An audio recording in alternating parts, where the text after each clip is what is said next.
দর্শক সরাসরি যুক্ত হয়েছে আপনাদের সাথে। এই মুহূর্তে দেখতে পাচ্ছেন শহীদ মিনারে কিন্তু নির্যাতিত যে পরিবারগুলো অর্থাৎ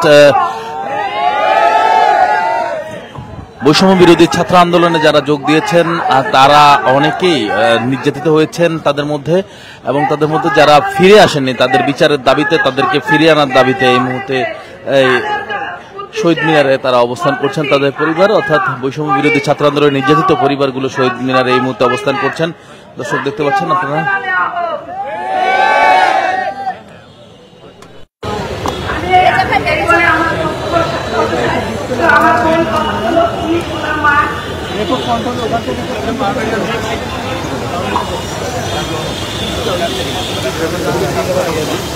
বিপ্লবী ছাত্র জনতা আমরা একের পর এক আমাদের শহীদদের কাছ থেকে আমরা বক্তব্য শুনতেছি এবং আমরা বুঝতে পারছি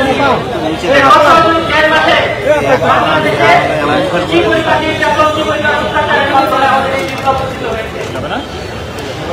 বিপ্লবী জনতা আজকে এখানে দাঁড়িয়ে আপনাদের এই বিপ্লব বিপ্লব নয়, 17 বছর ধরে বাংলাদেশে ক্রমাগত যে ভায়োলেন্স হয়েছে, যে অত্যাচার হয়েছে, সেই অত্যাচার একটি বিস্ফোরণ করেছে আজকে এই বিশালে জুলাই বেঁচে গেছে।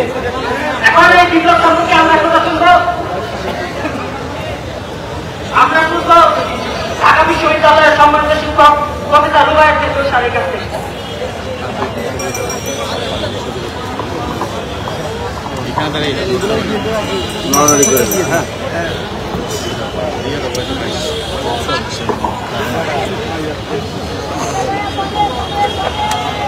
আজকে বিচারের দাবিতে যে বিশাল মহাসমাবেশ এখানে হচ্ছে, ঢাকা বিশ্ববিদ্যালয়ের শিক্ষক সমাজের পক্ষ থেকে সে বিচারের প্রতি সম্মতি জানানোর জন্য আমি এখানে এসেছি।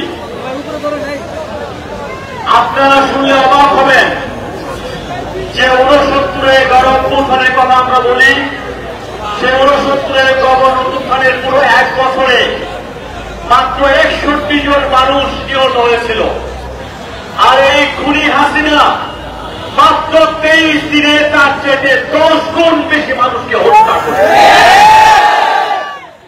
69 গণ-অভ্যুত্থানের ফলে 10 বছরের সামরিক স্বৈরশাসক আইয়ুব খানের তত্ত্বাবধায়ক জনগণের করে ফেটে গিয়েছিল। একইভাবে এবার ছাত্র জনতার গণ-অভ্যুত্থানে এইরকম লৌহ মানবী বলে, আয়রন লেডি বলে সেই শেখ হাসিনা জনগণের রোষে পালিয়ে ত্রিপুরা দিয়ে ভারতে যেতে বাধ্য হয়েছে। এই জায়গায় দাঁড়িয়ে কথা বলছি, এবারে 2024-এর রক্তাক্ত সামাজিক গণ-অভ্যুত্থানের সঙ্গে তার অনেক মিল আমি খুঁজে পাই। 52 ভাষা আন্দোলন হয়েছিল ভাষার দাবিতে, কিন্তু ওই সময় মানুষ দেখেছে যে পাকিস্তান তৈরির মধ্যে 5 বছরের মধ্যে এই পূর্ব পাকিস্তানের যারা বাঙালি ছিলাম, যারা নিম্নবিত্ত, মধ্যবিত্ত, উচ্চবিত্ত, তারা দেখেছি সমস্ত শোষণ করে নিচ্ছে পশ্চিম পাকিস্তান। একইভাবে সেই শোষণ এবং বঞ্চনার প্রতিবাদে ভাষাকে একটা প্রতীকে ধরে সমস্ত বাঙালিরা কিন্তু সেদিন ফুটে উঠেছিল। একইভাবে আমি মনে করি কোটা ছিল এবার আমাদের আন্দোলনের প্রতি, কিন্তু 15 বছরের আওয়ামী দুঃশাসন, দ্রব্যমূল্যের বৃদ্ধি, 19 লক্ষ কোটি টাকা আমার আপনার টাকা বিদেশে পাচার করা হয়েছে। তিনটা নির্বাচনের নামে এখানে প্রহসন হয়েছে। আজকে যারা এখানে কথা বলে শহীদ পরিবার, তাদের অনেকের বয়স দেখবেন যে 15, 16, 17, তারা জন্ম থেকেই এই হাসিনাকে দেখেছে এবং তারা কোনো নির্বাচন কিন্তু দেখে নেই। কর্নেল ভাইয়ের কথা শুনলাম, ক্যাপ্টেন ভাইয়ের কথা শুনলাম, পৃথিবীর কোন আইন নাই আপনি বিচার না করে, গ্রেফতার না করে, কোন আইনা ফল জানিয়ে মানুষকে 1 দিন রাখতে পারেন না। এই সেখানে তিনি 10 বছর রেখেছেন, মানুষকে 8 বছর রেখেছেন। আমরা দেখেছি একজন ব্রিগেডিয়ার যিনি ছোট বড় পাওয়া, ছোট বড় হচ্ছে ডিএমএ কম করছে সেনাবাহিনীতে, তিনি সমস্ত জায়গার মধ্যে ফার্স্ট তাকে ছোট বড় দেওয়া হয়। সেই যে ছোট বড় যিনি পেয়েছিলেন তাকে 8 বছর এখানে আটকে রাখা হয়েছে।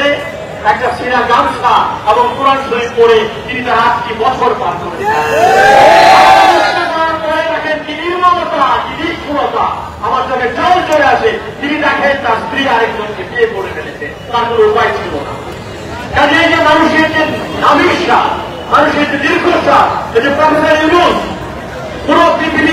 তাকে সম্মান করে। এই শেখ হাসিনা থাকলে আর এক মাসের মধ্যে প্রফেসর ইউনূসের স্থান হতো কারাগারে। আমরা দেখেছি খালেদা জিয়াকে মাত্র তথাকথিত 6 কোটি টাকার জন্য, যে টাকা তিনি এখনো হয়ে গেছে, তাকে কিভাবে জেল দেওয়া হয়েছে, গ্রেপ্তার করা হয়েছে, হাসপাতালে দেওয়া হয়েছে। আমার তো মনে হয় আল্লাহ তাকে বাঁচিয়ে রেখেছেন এইটা দেখবার জন্য। চালিয়ে যায় এই যে মানুষের দীর্ঘশ্বাস, মানুষের অভিশাপ, মানুষের নির্যাতন, হত্যা, খুন, প্রাণহানি, অবিচার, যোগ্যমূল্য বৃদ্ধি, নির্বাচনের জন্য প্রহসন, এই কোটাকে ধরে পুরো বাংলাদেশের সমস্ত মানুষ ফুসে উঠেছিল এবং 2024-এর একটি রক্তাক্ত গণঅভ্যুত্থানে জন্ম নিয়েছিল। আমরা জানি হত্যার কোনো ক্ষতিপূরণ হয় না, কিন্তু তবু যারা নিহত হয়েছেন তাদের শহীদ পরিবারকে আজীবন তাদের পরিবারকে ভাতা দিয়ে যেতে হবে, তাদের পুনর্বাসন এবং তাদের চাকরির ব্যবস্থা করতে হবে। যেসব সেনা কর্মকর্তা গুম হয়েছিলেন আমরা চাই তার চাকরিগুলোকে পুনর্বাসন করতে হবে এবং তাকে প্রয়োজনীয় ক্ষতিপূরণ দিতে হবে। শেখ হাসিনা, ওবায়দুল কাদের এবং তাদের আইন ইসলাম থেকে শুরু করে তাদের যেসব মন্ত্রীদের হত্যার আসামি করে যে মামলা হয়েছে, এই বিচার যদি না হয় বাংলাদেশে বিচার বলে কোনো শব্দ থাকবে।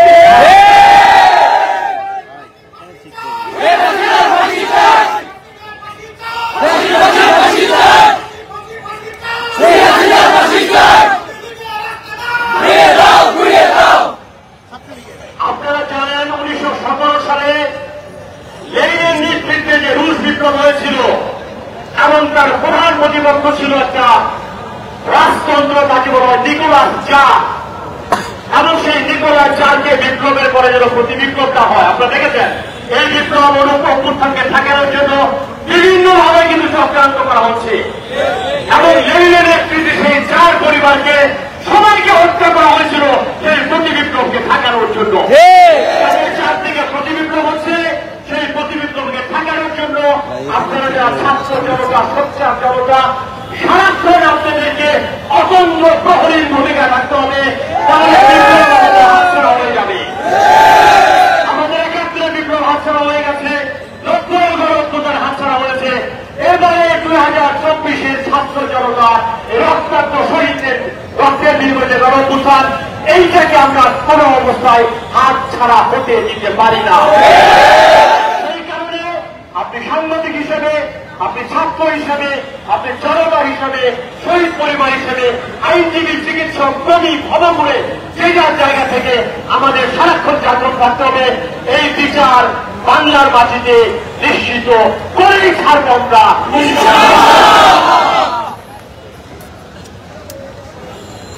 সম্মানিত জনতা, বিচার করার জন্য প্রয়োজন মামলা নেওয়া। 14 তারিখ সারাদিন সন্ত্রাসীদের মামলা দিন। ঢাকা বিশ্ববিদ্যালয়ের আইন বিভাগের ছাত্ররা আপনারা দেখেন ডান দিকে বুথ বসিয়েছে, আপনারা যারা এখানে আক্রান্ত পরিবারের সদস্যরা আছেন মামলা কেন্দ্রিক সাহায্য সহযোগিতার জন্য পরামর্শের জন্য দ্রুত তাদের সাথে যোগাযোগ করুন। তারা আপনাদের কাছ থেকে তথ্য নিয়ে আপনাদেরকে প্রয়োজনীয় পরামর্শ দিবে।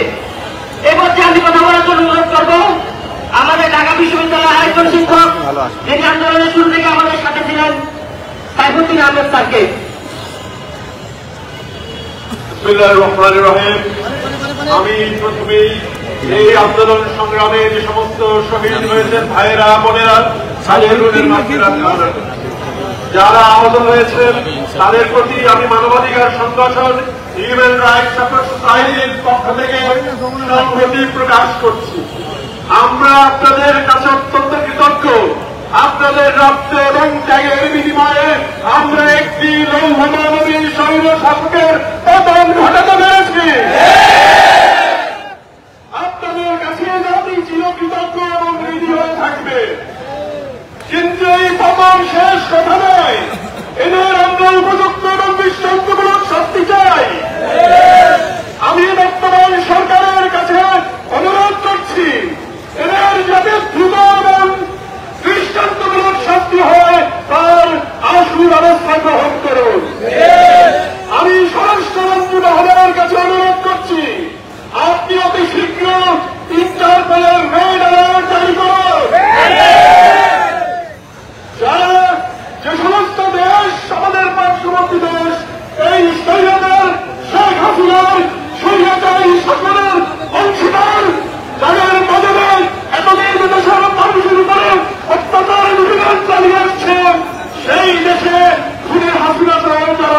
আছে তাদেরকে রেড অ্যালার্ট জারি করে গ্রেপ্তার করে বাংলাদেশের মাটিতে ফিরিয়ে এনে আইনের মুখোমুখি করো।